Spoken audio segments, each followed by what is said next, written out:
Hey folks, hope you're doing well. Welcome to Snowpal's Polyglot Software Development Podcast. As you know, our podcast pretty much focuses on core engineering. We talk about building software, all kinds of software, and we do plenty of hands-on work in our podcast as well. But in the recent past, we've had collaborative podcasts, a number of them, and all of them are super interesting. So if you haven't seen them, check them out. We invite guests, folks from various aspects of software engineering, right? Folks are working in different aspects of software engineering, if you will, and we talk about a number of different things. So that's the crux of our podcast. But on and off, here and there, we sort of go outside that core area and talk about things that are related, but not exactly, not necessarily 100% relevant, if that makes sense. So, anyways, with a quick background, today's podcast, as you can probably sense, is not going to be technical. It's going to be on a different topic, which is very important for all of us. It is not engineering specific, but I'm going to sort of share my 2 cents on it, and I would love to hear your thoughts on that as well. So please add comments if you want to share your thoughts, or you can send me private messages there, as a number of you almost always do. Anyway, so without further ado, let's get started. So what is the topic? The topic is something popped up in my feed yesterday that talked about a layoff at Apple. I didn't there's layoffs happening in the tech industry all the time, unfortunately, or in any industry for that matter. But this one caught my attention because the way it was worded, at least the titles, and then I did some searching, and as it turned out, this is not a layoff because of poor performance or nothing to do with how the employee or the employees actually completed their work. It was something completely orthogonal to what you would expect. The companies was not restructuring, Apple's not, and they're not trying to cut costs. So none of those reasons that we expect layoffs to happen for, which is why it picked my attention. Let me share the article, and we can talk more about it. So here's the article, and you can look this up. You can look up Apple layoff scam or something like that. So again, I'm pulling up one of the articles that at least one of the pages that does not have ads, because there's other places where this similar, the same news has been reported, but there's a lot of ads around the page, and it's almost impossible to share and talk about it. So this says Telugu employees at Apple caught in CSR scam, 185 techies fired, blah, blah, blah. And you can read into it. But the gist of it, from what I understand, is, as this section says here, the employees were accused of misusing Apple's grant program in collusion with certain Telugu associations based in the US. Now, for folks who are not familiar, Telugu is one of the languages spoken in India, of the many languages. So I'm not sure why the article actually qualifies that, or the people from a particular part of India, or maybe it addresses that.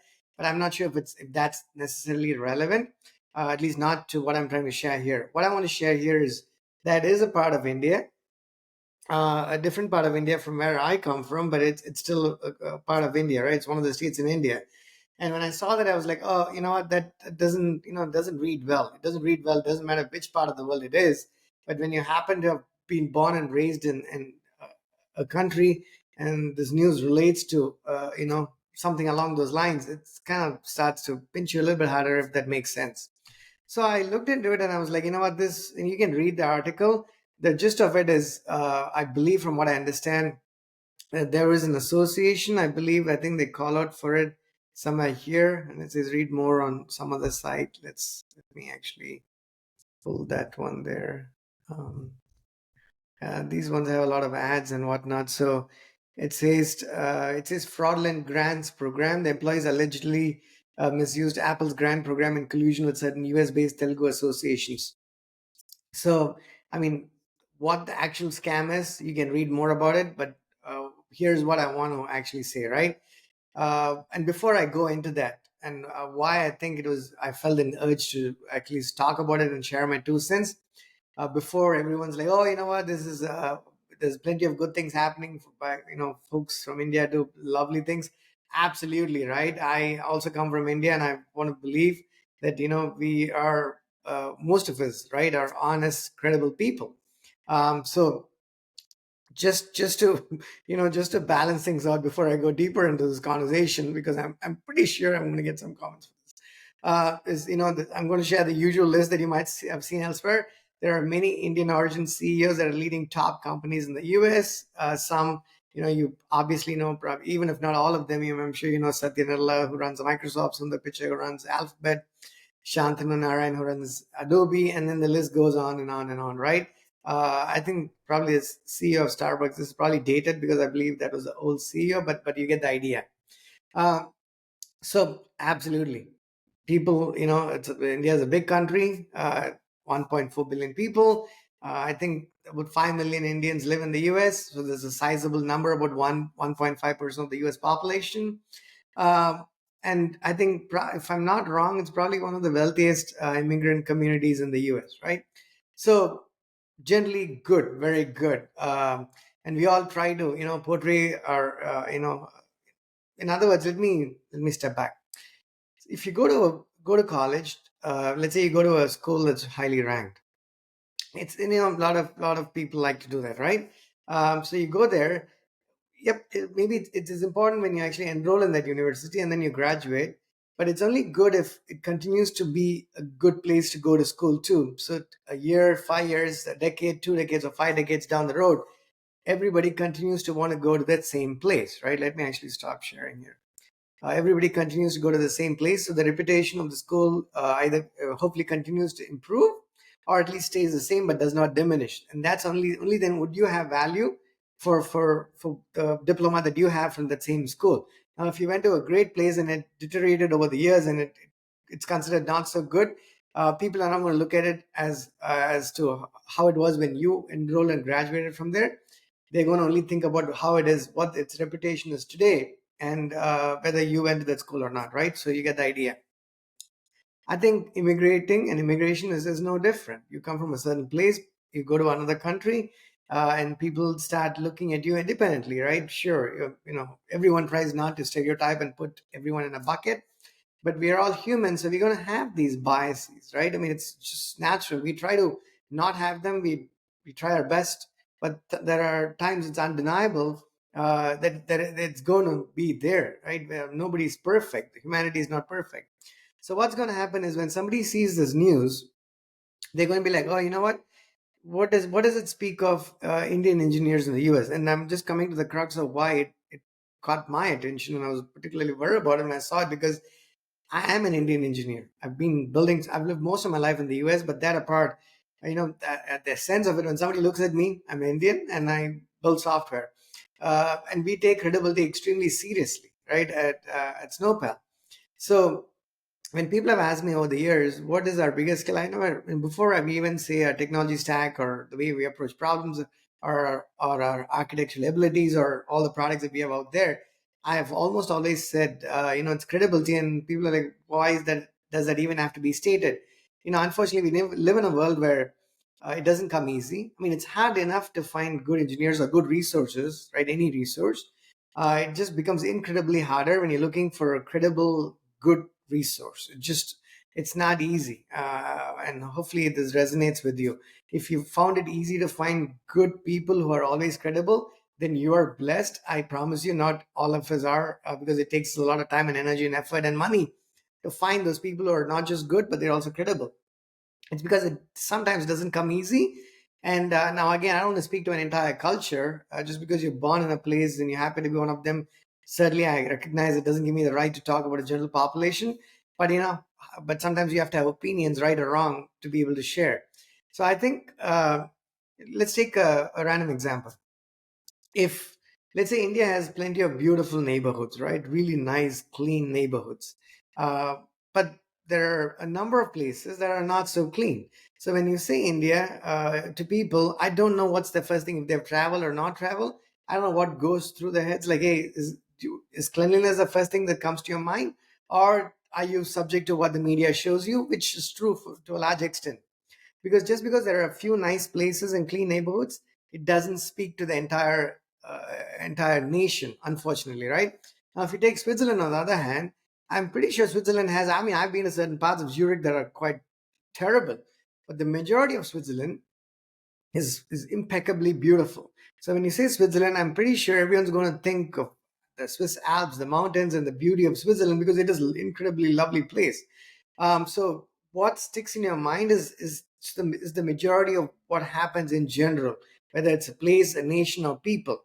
So when you come back to this article, when you see that uh, each of us who migrates tries to do our best, or even better than our best when we can, to create uh, the idea is not just to create a good impression about yourself and your company, but the idea is to create a good impression about your people, about the place you come from. So anytime somebody works with us, works with me, my we are based out of the US, but I'm just saying as in general, when they look at me and they're like, you know what, we got something good done out of this person.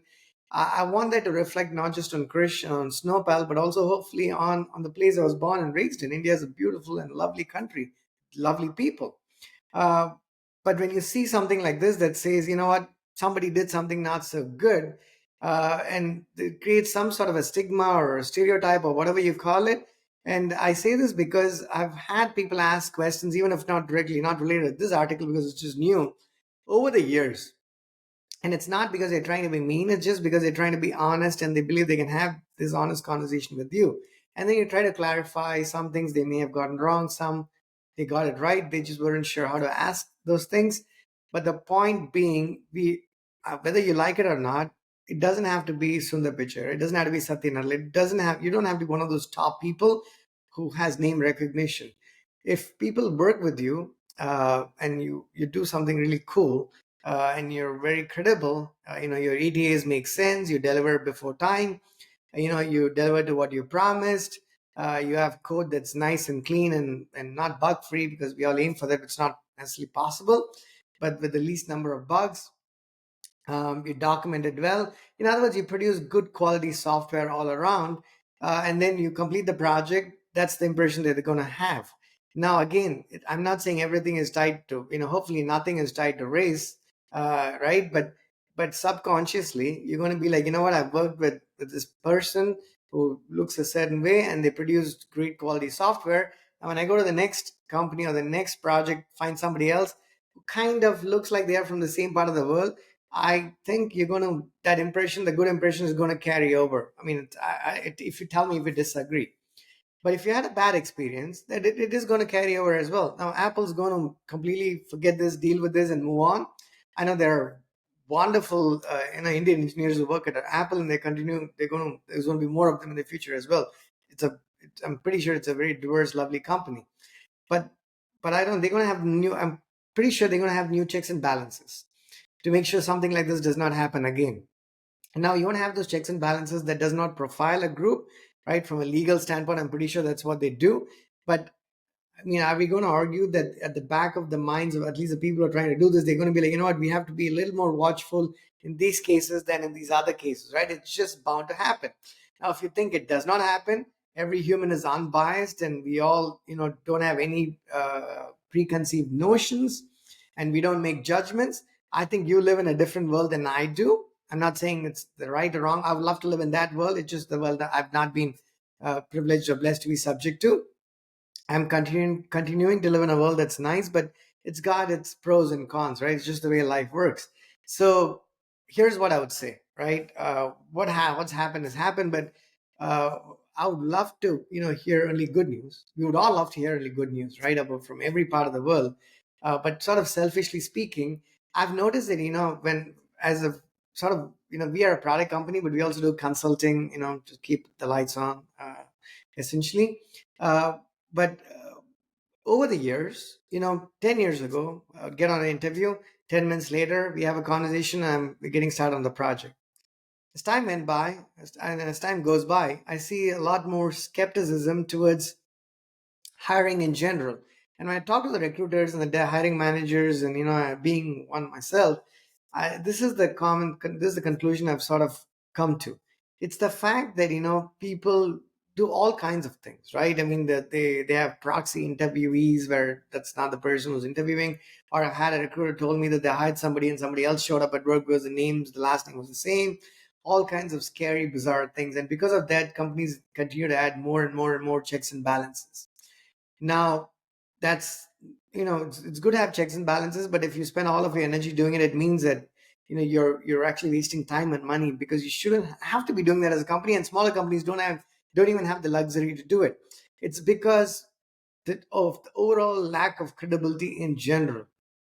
Now, you cannot solve world hunger, wish we can, but each of us should make an effort to presenting our best self, because it's important not just for to represent, not just for ourselves, for our companies that we represent, but it's also for larger communities that we represent. So I would, I've just the conclusion from here is I would love to, see only good news about everything in general. But if I talk more specifically, I'm looking to not see anything in the negative about Indian engineers, particularly because I'm one of them. And I'm just worried sometimes that this might not help, the prejudice that people do not intend to intentionally have. But, we are all human. We are all less than perfect. So it's going to happen. So make sure you deliver to what you promise. Make sure you only speak the truth, always, and nothing but the truth. You don't have to be in court for that to happen. It's just that as you wake up until you go to bed, there's no good reason, not one I can think of, to deviate from the truth any bit. Right? You want to be pretty careful about that. Uh, Say what you can do, accept what you cannot do. Get paid what I think, whatever you want to get paid, but based on truths that you share, not embellishing your resume, not telling, speaking to things that you have not done just because you bought a book on, on CUDA. It doesn't make you a CUDA engineer. You should have done that. Somebody should have paid you to do that work before you publish that on LinkedIn. um, your articles, hopefully you write them, and if you write with assistance of AI, just give credit where it belongs. Don't claim credit for other people's work, for work done by, because I've seen a number of articles these days recently where it looks bot generated and people don't seem to attribute that to anything, any bot. And it just doesn't make sense to me. And by doing all of this, you're going to improve, or continue to keep your credibility, enhance the credibility of the company or the organizations you represent, and last but not least, improve the credibility of the countries that you come from. If you're an immigrant, America is a beautiful place with plenty of immigrants, uh, and I think a lot of people have not traveled to all of those countries because it's not just possible to do that. So they make judgments about countries and nations based on you, even if you're just one person and you really do not represent the entire nations that you come from. A person that's interacting with you and interacting with only a small number of people that happen to represent that country in the world that they live in are rightfully so, right? Are going to make judgments based on their experience, and very much, that's how else can they make those judgments? So it's very, very important that, when you leave and it's important to make an impression when you get in somewhere, but I think it's 10 times more important that you make an impression, leave that impression intact, if not improved, when you leave the place, because you want to be able to work with the same people again. Like I almost always said, right? It's very much easier to get hired the first time. It's a lot harder to get hired the second time, because people actually know what you are truly capable of delivering. So hopefully this gets sorted out, and hopefully, fingers crossed that we only hear good news, and we're not hearing, news such as this about, people frauding a company. I mean, it's absolutely disgusting. Yeah. um, that's it for now. The next one, I promise you, is going to be a very technical podcast. Talk soon. Bye.